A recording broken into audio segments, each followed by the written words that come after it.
Welcome, huge movie fanatic Nate stopping on by.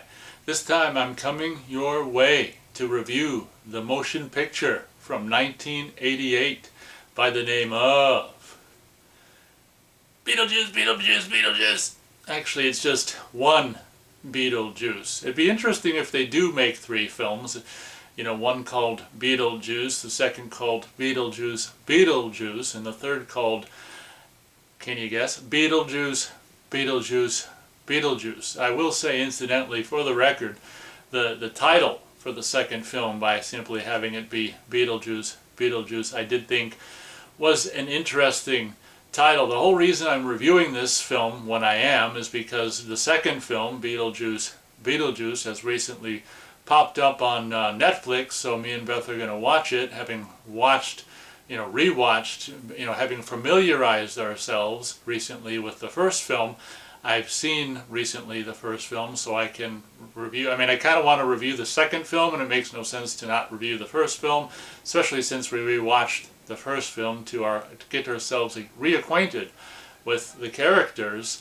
Having watched Beetlejuice, I thought, well, I will now review it. And it should be said that my history with Beetlejuice goes all the way back to 1988 when it was in the theater. I actually saw this in its initial run in 1988 in the theater. Back then I was trying to think, back then the only way without internet we'd know about a movie is either seeing a trailer for a movie before another movie, or a TV, a really, really common way is seeing a TV spot, obviously on TV, or, yeah, those would probably be the only two ways. Well, there's a third way, which would be like seeing a trailer on a video cassette release of another Warner Brothers title or something. So, but that's not going to happen. Well, I don't know if I don't think they would have put on VHSs. Would they have put in this time, like 1987/88, trailers for movies that were going to end up in the theater on video cassettes? I don't think they necessarily did that, but the whole reason, or the whole way I probably found out about this movie, I would imagine, like so many movies back in the 80s, was probably a TV spot. And, just with the zany, wacky, or whatever, just kind of bits and pieces of the film they would have shown on the TV spot, probably got this. I would have been 11 years old at the time. This 11-year-old interested in kind of just the zany whateverness of Beetlejuice. For the record, I don't think I really knew who the hell Michael Keaton was at the time. This would have probably been more or less my introduction to Michael Keaton. Was it somewhere around this time he'd go on to do, of course, being 11, I'm not going to have any interest in the film he did, Clean and Sober. I can't remember if that was 87 or 88. He was doing a lot of stuff around this time, because he also did, like, The Dream Team. Was that early 88 or late 80, or early 89 or late 88? I can't remember. But Michael Keaton was really busy in the right around this time, the late 80s, although he's kind of like not really the star of this film. He's kind of like the last billing, so he's really not a star. He could have easily probably done this, around the same time as Clean and Sober or whatever else, and Dream Team or whatever. But yeah, I can vividly remember the opening titles, although I would have seen, oh, that's another thing I want to say. After the success of Pee-wee's Big Adventure, would that have been Tim Burton's first movie, I wonder? I'm not the biggest Tim Burton fan in the world, so it's hard to say, but it's possible. Maybe Pee-wee's Big Adventure is the first Tim Burton movie, but I'm pretty sure, not exactly sure why, I'm pretty sure I actually saw that in the theater when it came out, back in whenever it came out as well. Would it have been 86 maybe? 86 or, yeah, probably 86.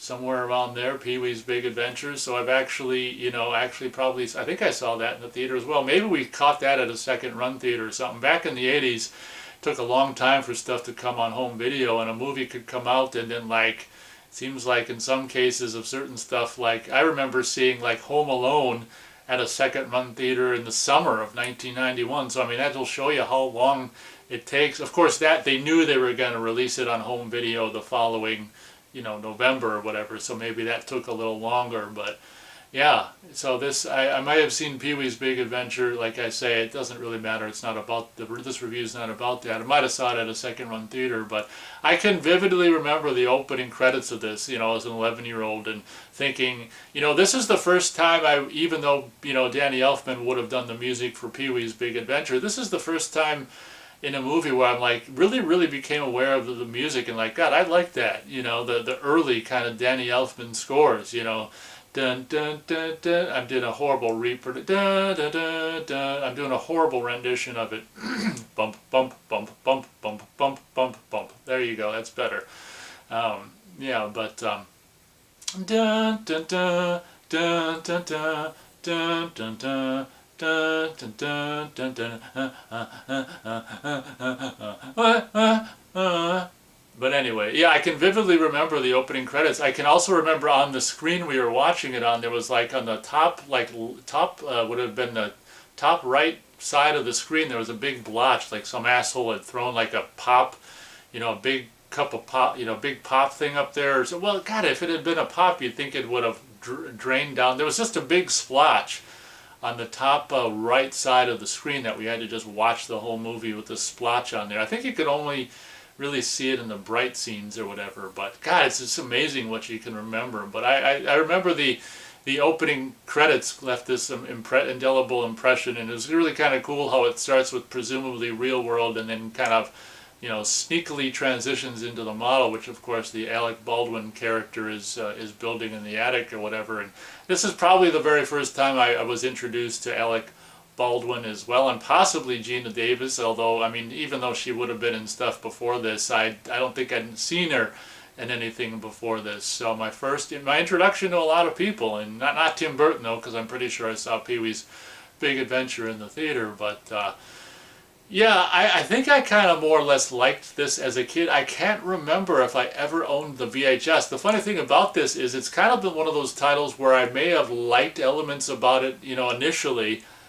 Like, I don't think I ever liked it enough to own it. I don't think we ever did own the VHS, and I don't think I necessarily ever owned the DVD. Like, I've never owned this. And the way me and Beth rewatched it, revisited it, as it were, is my mom actually does have the Blu-ray, so I had to borrow my mom's Blu-ray of Beetlejuice, but I don't think I've ever owned it, which will kind of show you how I think about the movie. It's funny how, you know, it's kind of like the idea of Beetlejuice in your mind, like the movie is better than perhaps the movie is, and then when you go and watch the movie, it's like, oh, that's it.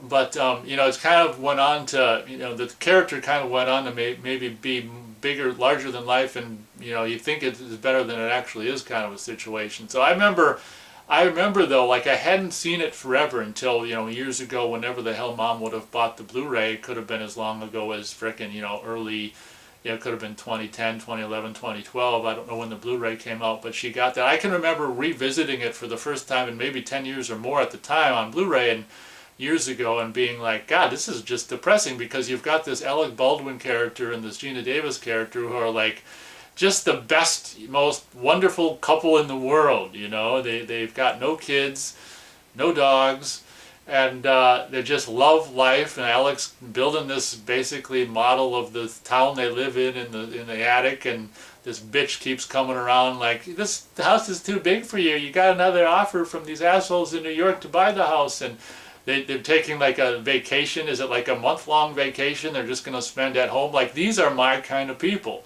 I don't really like necessarily the shirt that the Alec Baldwin character, you know, is wearing, but other than that, these are my kind of people. They just, you know, building models. I don't build models, but I don't have the patience, or I'm too cheap. But these are really just kind of nice people. I don't know if they're supposed to be like portrayed as stupid, you know, like just stupid people. I don't think so.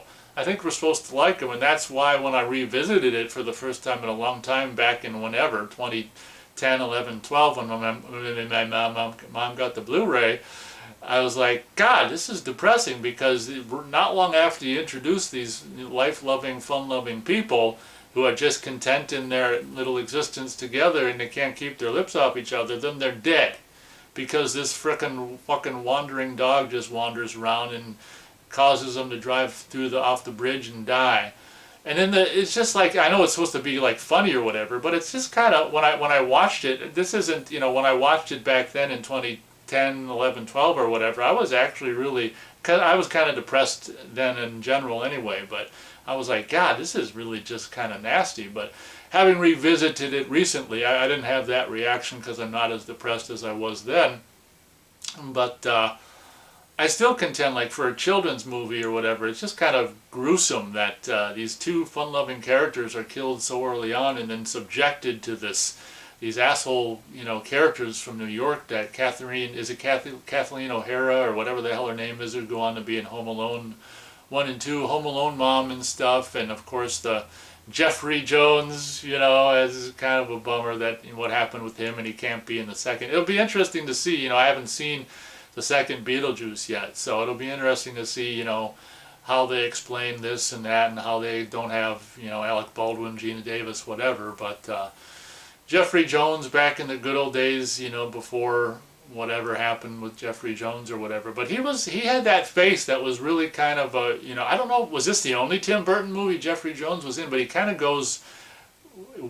fits well into a Tim Burton movie, I will say that. But it is really kind of annoying, and I can't remember how I felt about it at 11 seeing this movie in the theater. I don't think I really thought, because you're a kid, so you don't know so much about the world of adulthood or whatever, life. So I don't think I really thought too much of like these assholes coming in and just ripping the house apart and changing it into this bullshit like New York artist bitch kind of, I think I generally try not to swear during like reviews. Is this rated PG?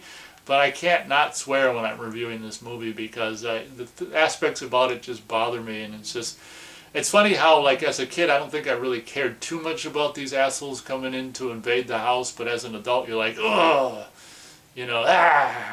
It's like I want to get rid of these people as badly or more badly than the Gina Davis, Alec Baldwin characters. But what ends up happening is they basically just come back to the house dead as ghosts. Takes them a while to realize they're dead, of course. And one of the funnest aspects of the movie is they find the handbook, handbook of the recently deceased or whatever, which is supposed to guide you through what you're supposed to do now after in the afterlife or whatever. And kind of interesting. We're introduced when a character tries to leave the house, we're introduced to the sandworms and this kind of nonsensical, actually, they never really explain it, but I mean, I guess that's realistic because not everything in life is explained.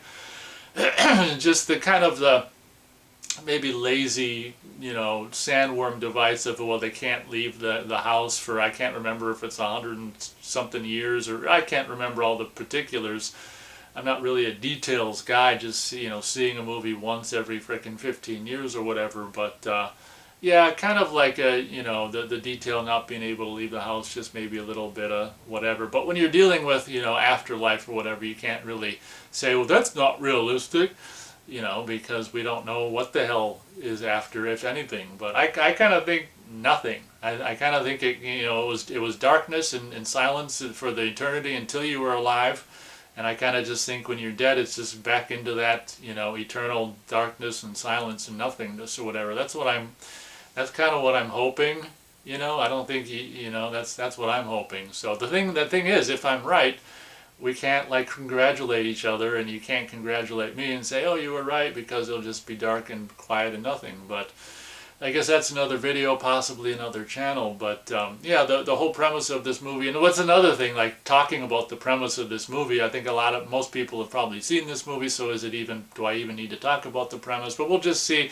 To cut a long story, to make a long story not as long, it's just about these, Alec Baldwin ghosts and Gina Davis ghosts who kind of want to get these new tenants or new owners of the house, these assholes from New York, this one bitch likes to call herself an artist with all these Tim Burton sculptures that she made and stuff. They want to get them out of the house or whatever. And they do have a kind of course, we've got Winona Ryder, which is just like so many of the actors in this movie. I'm pretty sure this was the first time me and possibly a lot of people were introduced, to Winona Ryder. I can remember being 11 and thinking that she just seemed so old. I can't remember how old she is, or how much older she is than me, maybe 5-6 years or something. She can't be that much older than me, maybe 6-7 years older than me, but she seems so old when I saw this at the age of 11 and stuff. And God, did Tim Burton invent goth? It makes you wonder, like, when did goth even happen? I mean, I guess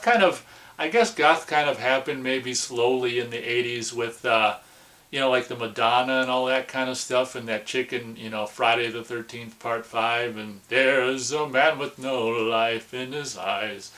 That was probably goth before maybe they called it goth or whatever, so maybe it came about in the 80s, but the Winona Ryder character is certainly one of the kind of the first goth girls or whatever in a movie as far as I'm concerned, and her character just kind of like Wednesday Addams, of course, and of course Tim Burton would go on to make the show Wednesday or whatever, but and I'm surprised it took him that long, honestly, as it did to make it, but he ended up making it. But and me and Beth did see the first season of Wednesday, and it's fine.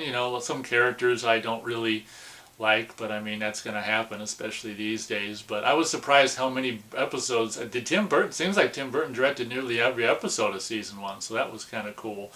But anyway, back to Beetlejuice. So yeah, they just want to get rid of him, and then there happens to be this character by the name of Beetlejuice. It is interesting how it's spelt differently in the movie. And I looked online, and it was like, well, the name in the movie was supposed to be based on like some star constellation or something.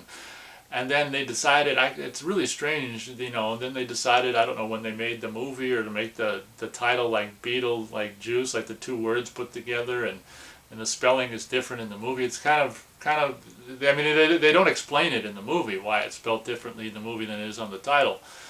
But yeah, so the Michael Keaton character is basically this kind of reverse exorcist where he wants to get, I can't remember what the actual term is that he calls himself, but something, basically the reverse of exorcism, where you want to exorcise the humans out of the house instead of the demon out of a person. So it's some kind of term, I forgot the name of what he calls himself. Kind of an interesting idea, but and obviously you got to say his name 3 times to make him pop up and stuff. And it's really interesting, honestly, watching the movie again. Like, God, it takes like 40 minutes for him to even like show up. For anyone to say his name 3 times and for him to like officially show up in the movie, which is really strange to think that, God, it takes that long for him to initially show up. And I got to tell you, being older and pushing 50 and all of the hijinks and this and that of the character of Beetlejuice, I can't remember if I don't think I ever necessarily liked just the character of Beetlejuice per se. I mean, I can't even remember what, the things I guess I kind of wanted to see the movie for is just kind of the effects, practical effects of, when they make their faces, try to, when the Alec Baldwin and Gina Davis try to scare the people, and they kind of, have the effects with the decapitated head and walking around and, pulling your face off and, being hung in the closet, that kind of stuff. It seems like those images, maybe, or some of them were in the TV spot or something, and that kind of stuff is what made me want to see the movie, not so much even the Beetlejuice stuff, honestly. I can't even remember being even at 11 really caring about so much the Beetlejuice character per se. I think I got, just like with, when we revisited it recently, like maybe a little bit of chuckle at some of the, Michael Keaton Beetlejuice stuff. And for the record, like, I think, his portrayal of Beetlejuice is fantastic. It's just like, not necessarily of the kind of a personality where that kind of a character, especially at my advanced age now, is that interesting to me, but that's okay. So Beetlejuice is just this character that a lot of the people in the undead afterlife sphere try to warn the main characters, the Alec Baldwin, Gina Davis character, oh, don't summon him, he's bad news or whatever, and we find out the hard way all about him and being the bad news or whatever, and it's kind of confusing. I can't remember. It seems like you say his name 3 times to get him, to make him show up, and you say his name 3 times to make him go away. Am I correct in that assumption or whatever? But sure enough, whenever he shows up, it's kind of, he kind of really makes things hell or whatever. And honestly, he doesn't do that much, bad stuff to really warrant all these people, all these undead people in the afterlife, like warning people against him or whatever. And I will say, obviously, I didn't know anything about this at the time, but then later on in the late 90s and further on beyond and stuff, I'd start to see some of these older movies she was in. This movie, of course, features at the time in the 30s, like, she was so gorgeous. The Sylvia Sidney or something. She was in, the first thing I think I saw her in was the Alfred Hitchcock film from the late 30s, Sabotage or whatever. She's absolutely just so stunning in that movie, and so many movies in the 30s and I would imagine 40s. But yeah, the Sylvia, is it Sylvia Sidney possibly or something? But she's in Beetlejuice as the old woman, the smoking old woman with the smoke coming out of her slit throat, and it's just like, wow. I mean, imagine just working in the film business and possibly TV or whatever for just decades, thinking 30s, 40s, or 40s, 50s, 60s, 70s, 80s. I mean, 50 years working in the film slash TV business, whatever. Jesus, that's a career. But if you haven't seen, well, I'll probably put pictures of her from the 30s as I'm talking about her, but and maybe a picture of her from Beetlejuice as well. But wow, was she a looker in the 30s? Wow, yeah, she was great. And I recently seen more stuff with her in and stuff, but yeah.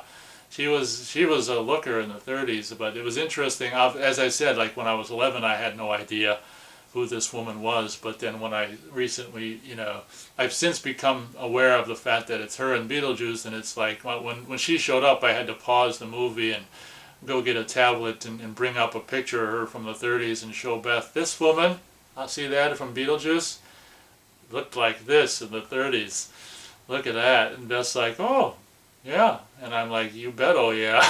But anyway, it's really kind of cool that she's in the movie as well. And honestly, the thing that I like the most about the movie, which is the most short-lived aspects of the movie, is just the little details, like with the afterlife and the waiting room, and the flattened guy who's just hanging there and goes through the, we see him from the front and he's a guy just talking, and then we see a shot of him going through this thin little thing in the wall because it's a fake thing or whatever. So just the sleight of hand in doing some of the pre-computer generated effects in this film was the thing that attracted me to want to see it as an 11-year-old, but from the TV spots or whatever. Interestingly enough, I think even from day one, being 11, seeing this film, I don't think I really ever really cared too much about the Beetlejuice character itself, which is kind of ironic, but I was more interested in just kind of the cinema sleight of hand in doing some of that kind of camera trickery, and just like I say, the stuff that Alec Baldwin and Gina Davis did early on, just taking off your face, whatever, being hung in the closet to try to get rid of the characters was kind of more interesting. I'm not saying that the Beetlejuice character isn't interesting at all, but it kind of doesn't go along with my more, I don't know what, subdued, boring personality, especially nowadays. But then of course the famous scene, which is kind of, I don't know, I don't think it, the famous scene with the dinner party and stuff, and that talk show host, I can't remember his name right now, he's also in Nightmare on Elm Street 3 in a brief cameo of him playing himself and stuff. But that guy's, I didn't know who that guy was until recently, seeing his episodes and stuff on YouTube or whatever. But yeah, honestly, and this is why I've probably never owned it. I still don't own it. I don't think I can't remember if I ever owned the video cassette.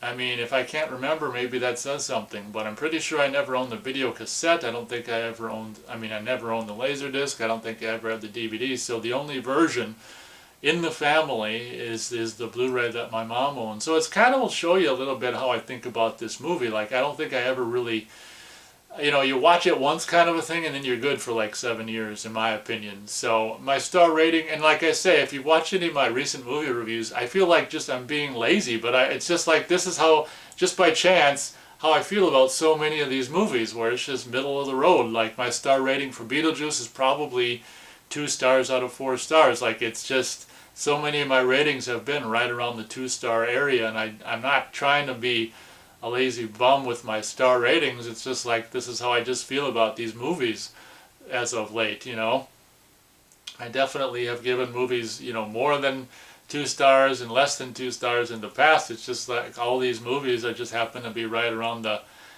can take it or leave it, but it's not amazing category, which kind of for me falls into 2 stars. But yeah, it'll be interesting, to see what the hell they do with Beetlejuice too. I think a lot of people were surprised when it happened, and honestly, given I can't remember if this was very successful. Didn't they make like a cartoon? I know they made some toys. I had some of the toys. I had like a Beetlejuice grave thing or whatever. So they made a lot of like, merchandise and stuff. I can't remember if the merchandise was for the movie. I think it was, because they had like the Alec Baldwin. I might have had an Alec Baldwin figure or whatever that does maybe normal face, and then you can put like the scary face thing on top of the normal head kind of a thing. So maybe they did do, marketing and figures and toys based off the movie before they did the cartoon. Is there a cartoon? It seems like there's a cartoon. But it is interesting based on how much marketing and stuff they did after the movie that it took so long for them to do like a second film, But a lot of these, it just happens to be the trend now where it's like instead of coming up with something new, Hollywood's just going to regurgitate, tried and true stuff that people know about already and stuff and make a sequel to a movie that... So this sequel came out last year, so I can't remember. I mean, it's nearly, 40 years old. And when it's 84, 5, 6, 7... Yeah, like when it came out, it was like, what, 4 years shy of being 40 years old, and now it's like,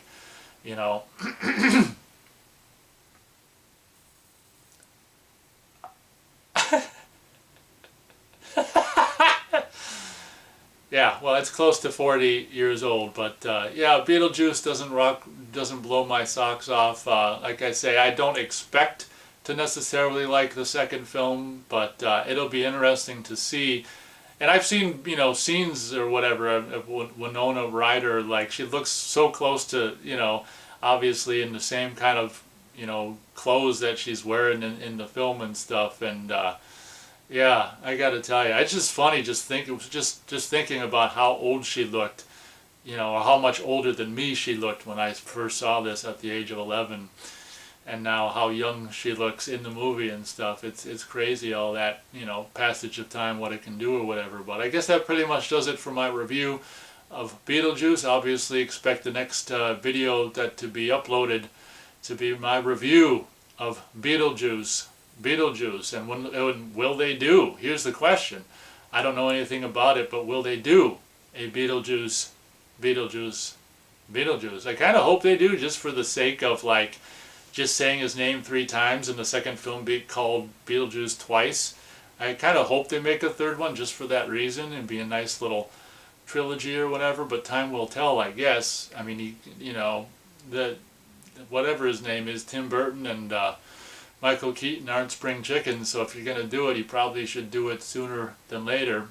Yeah, who knows, maybe he'll do it next. Who the hell knows? Probably won't do it next. Maybe they won't do it, but it'd be cool if they did it. But I guess I'm kind of interested, excited maybe a little bit, maybe more interested to see what the second film holds in store, and just to see kind of like some of them.